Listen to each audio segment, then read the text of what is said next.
la France, sa tour Eiffel, ses somptueux châteaux pittoresques, ses champs de lavande de Provence, le pays du fromage, du bon vin et de la baguette croustillante. Nous avons un beau pays, n'est-ce pas? Sachez pourtant qu'il y a des choses qui ne se passent qu'en France et nulle part ailleurs et que vous ignorez totalement. Installez-vous confortablement, voici les choses qui n'arrivent qu'en France et que vous allez entendre pour la première fois de votre vie. Vous aurez de quoi épater vos amis étrangers. Mais avant de commencer, n'oubliez pas de cliquer ici pour vous abonner si vous aimez cette vidéo et d'activer toutes les notifications pour ne rater aucune de nos prochaines vidéos. On commence!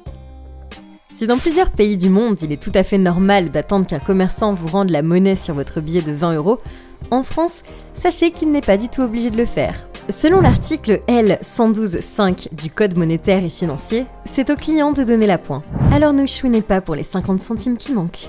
La France a une histoire très riche. D'ailleurs, la plus ancienne construction est le cairn de Barnénèze. Cet édifice mégalithique de 75 mètres de long est situé dans le Finistère en Bretagne, dans la commune de Plouézoc.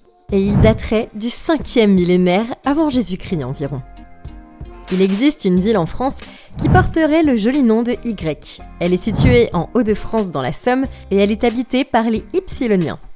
En France, pas le droit à l'erreur quand il s'agit de rapports sexuels non protégés. C'est pour cela que 96% des lycées français sont équipés de distributeurs de préservatifs. La France compterait malheureusement parmi les pays les plus dépressifs. On compte un Français dépressif sur 5, un record que l'on se partage presque avec nos amis américains. C'est à se demander à qui la faute. Oui, on a l'impression que notre territoire est petit, vu sa forme, et pourtant la superficie de la France est de 551 695 km². Si Blaise Pascal était en vie, il vous l'aurait confirmé. Le premier réseau de transport en commun urbain était les carrosses à 5 sols. C'est d'ailleurs lui qui a mis en place ce système à Paris en 1662, une première mondiale à l'époque.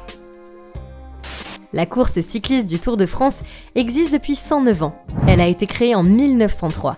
Ils en ont fait des tours depuis. Notre chère devise française, liberté, égalité, fraternité, trouve ses racines dans la Révolution française, mais n'a été popularisée qu'à la fin du 19e siècle. Le trio de mots a été ensuite vocalisé pour la première fois en 1790 dans un discours prononcé par Maximilien Robespierre.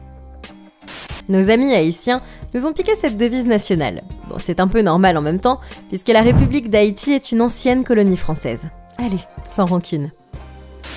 Le grand Léonard de Vinci s'était installé en 1515 au Clos Lucé, à quelques kilomètres du château d'Amboise, pour se rapprocher de son ami le roi François Ier. C'est lui qui lui a décerné l'honorable titre de premier peintre, premier ingénieur et premier architecte du roi. Il n'avait d'ailleurs jamais offert ses services d'ingénieur à un autre État auparavant. Au Niger, on aurait emprunté la célèbre peinture d'Eugène Delacroix, La liberté guidant le peuple, pour l'imprimer sur un de leurs timbres. C'est qu'on a du talent quand même. Désolé pour nos Américains, mais celle-ci est à nous. Le téléphone appareil photo a été inventé en France en 1997 par un Parisien répondant du nom de Philippe Cahn. Le Louvre à Paris est le musée d'art le plus visité du monde. Il a enregistré un record mirobolant de 10 200 000 en 2018-2019. Qui d'autre à part la France aurait mérité ce titre? Et oui, nous sommes le pays à avoir remporté le plus de prix Nobel de littérature, depuis que l'écrivain français Sully Prudhomme a remporté le tout premier prix Nobel de littérature en 1903, la France en a remporté 14 autres. La France est la destination touristique la plus populaire au monde. On doit sûrement cela à notre chère baguette ou au camembert. Chaque année, la France ouvre ses portes pour près de 90 millions de touristes. Nous précédons l'Espagne, vous arrivez à y croire. Ibiza et Las Palmas, on les dépasse. C'est fou quand même. Vous êtes français et je parie que vous ne savez pas que votre pays était également connu sous le nom de l'Hexagone, en raison de la forme géométrique du territoire. Bien évidemment, l'Hexagone ne couvre que le continent. On n'oublie pas les Corses et les dom-toms. Jean-Paul Sartre, grand écrivain français, a décliné le prix Nobel qu'il a remporté en 1967 pour des raisons personnelles et objectives inconnues. Voici venue notre question du jour. Où est apparu le macaron en premier? A. En France. B. En Italie. C. Au Portugal. La réponse vous étonnera et elle vous sera donnée à la fin de la vidéo.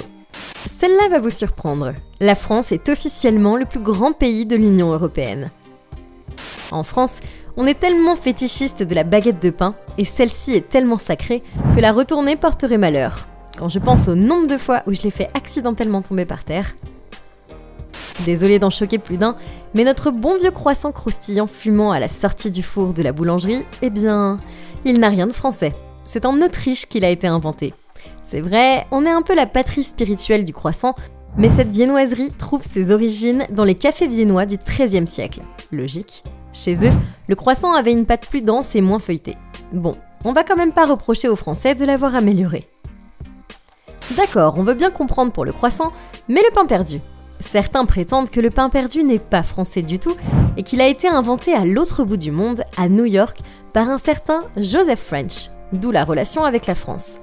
Après, il y a eu tellement d'autres légendes à propos du pain perdu que j'avoue qu'on est un peu perdus nous aussi. Promis, c'est la dernière. Les frites n'ont rien de français non plus. Oui, les moules frites sont une spécialité du Nord-Pas-de-Calais, mais les frites toutes seules trouvent leur origine à Namur en Belgique, par des Belges qui aimaient beaucoup le poisson frit et qui par un jour de grand froid d'hiver en 1680, alors que la Meuse était gelée, ont dû faire frire des pommes de terre à la place du poisson. Bon, ne faites pas cette tête et n'en faites pas tout un fromage, nous avons quand même le mérite d'avoir 400 variétés de fromages fabriqués en France, ce n'est pas rien. Nous sommes à ce propos le plus gros consommateur de fromage de la planète derrière la Grèce, avec plus de 26 kg de fromage consommés par personne et par an. Et puisque l'on parle de bouffe, nous sommes aussi de gros consommateurs d'escargots. On doit en consommer 500 en moyenne chaque année, un délice à ce qu'il paraît. Chaque jour en France paraissent 2 nouveaux livres de cuisine. C'est vous dire à quel point on aime la bonne cuisine en France.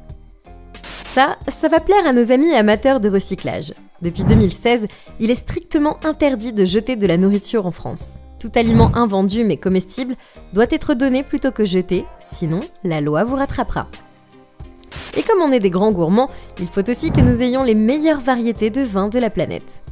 D'ailleurs, les Français n'y vont pas par le dos de la cuillère, ou plutôt devrais-je dire par le fond de la carafe. En France, on consomme 11,2 milliards de verres de vin par an. La France n'est pas seulement une grande consommatrice, mais c'est aussi l'un des plus grands producteurs de vin du monde. C'est en France qu'a été produite la bouteille la plus chère au monde, jamais vendue aux enchères, atteignant 558 000 $. Cette bouteille de Romanée Conti de 1945 a été vendue à un collectionneur privé asiatique, chez Sotheby's, pour plus de 17 fois son estimation initiale de 32 000 $. Il faut vraiment aimer le vin pour ça. Le chandelier de La Belle et la Bête vous l'a pourtant bien dit. Cuisine au beurre, c'est la meilleure. Cuisine au beurre, c'est la meilleure. La gastronomie française a été classée au patrimoine mondial de l'UNESCO en 2010.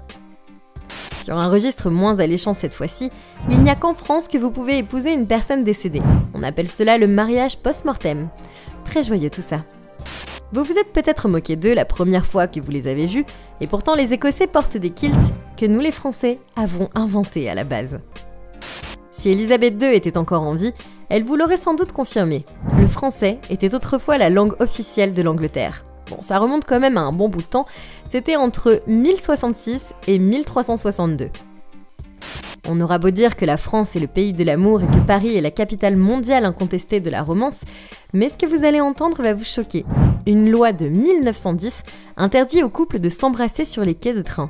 Mais cette interdiction se justifie par le fait que ces moments de tendresse aggravent le surpeuplement et les retards de service. Bon, rassurez-vous, vous ne risquez aucune pénalité si toutefois votre baiser avec votre chérie dure quelques secondes, le temps de se dire au revoir. En France, on est quand même très chauvin. C'est pour cela qu'au moins 35% de toute la musique diffusée sur les radios privées doit être française. Alors, ce sera du Renaud, du Souchon et du Pascal Obispo, plus qu'autre chose. Si vous avez un penchant pour la K-pop, ce n'est pas Radio Nostalgie qu'il faut capter. Même si c'est révolu depuis la Première Guerre mondiale, l'armée française dresse toujours aujourd'hui dans ses rangs des pigeons, au cas où il n'y aurait personne qui répond au téléphone quand il sonne. Petit clin d'œil à Nino Ferrer. En 1880, une loi a interdit aux Françaises de porter des pantalons en public, et cette loi n'a été abrogée qu'en 2012. C'est qu'ils ont dû faire la poussière dans les archives. Si on dit qu'à Paris on ne s'arrête jamais, c'est parce que c'est une ville vivante et active. Et ça n'a évidemment rien à voir avec le fait que la ville ne compte aucun panneau stop depuis 2016. Bon, ils n'ont peut-être pas inventé le croissant, mais c'est aux Français que l'on doit l'invention des boîtes de conserve, du sèche-cheveux et de la montgolfière. Mais aussi le braille, le stéthoscope et bien évidemment le savon de hêtre pour lustrer leur magnifique chevelure. Des durs à cuire, la France aurait conquis plus de 8% du territoire mondial. Une vieille loi interdit d'appeler son cochon Napoléon. Eh bien, l'empereur aurait-il été susceptible ? En parlant de susceptibilité, Napoléon vous parle depuis l'au-delà et vous demande d'arrêter de croire qu'il était petit. C'était ses ennemis qui avaient inventé cela pour l'humilier. Le plus jeune roi du monde était Jean I, fils de Louis X, et il a été couronné alors qu'il était encore bien au chaud dans l'utérus de sa mère. Il a vécu 5 jours. Heureusement, ce n'était pas lui qui devait mener la Révolution française. Par contre, Louis XIX a été le roi de France au plus court mandat, du genre 20 petites minutes, le temps de boire un petit thé. Personne ne nous l'enlèvera, la tradition de porter une robe blanche est née en France en 1499. Le camouflage militaire a été inventé par l'armée française en 1915. Oui, on nous a copiés. La première projection publique d'un film a été réalisée par les frères Lumière en 1895. Des Français, naturellement. La doyenne des Français puis de l'humanité était une Française nommée Jeanne-Louise Clément. Elle a vécu 122 ans, 5 mois et 14 jours seulement. La première greffe de cœur artificielle a été faite le 18 décembre 2013 à Paris, une première mondiale. Les chirurgiens français ont également été les premiers à pratiquer une greffe du visage en 2005. Si vous allez en campagne en France et que c'est le 1er avril, il est fort probable que des enfants vous collent un poisson en papier dans le dos et que vous ne vous en rendiez pas compte.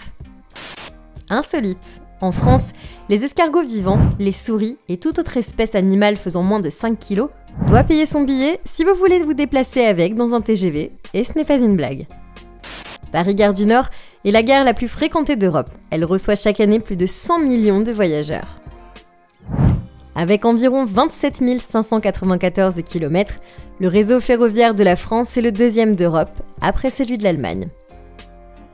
Pour la réponse à la question de tout à l'heure, il s'agit de l'Italie.